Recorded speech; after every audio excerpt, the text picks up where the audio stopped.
ஸ்வராஜ் வேலைக்கு ஆகல. மகேந்திரனா அவ்வளோ முன்னாடி வச்சுக்கலாம் சார். அவரு கஸ்டமர் செட் ஆகல, நானே ஓட்டி பார்க்குறேன் யாருனாரு வேலையாட்டாரு. இப்போ எதுனா பேச முடியுமா? ஒன்றும் பண்ண முடியாது ஃபஸ்ட்டு. இதெல்லாம் மகேந்திரா கூட கொஞ்சம் ஃபாஸ்ட்டாக வந்துடுது ஜாண்டி வெஹிக்கிள். இத்தனைக்கும் ஃபுல் லோடில் தான் முடியுது. அதோட இதுக்கு ஓவர் லோடு தான் தெரியுது. கம்பல்சரி 2 சுத்தம் வரும். இதே ஓட்டினாங்கன்னா இது 2 சுத்தம் வந்தால் அது 1 சுத்தம் வரும் போலுக்குதா.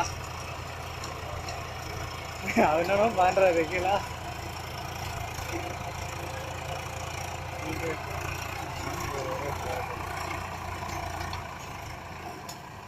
நான் ரெண்டு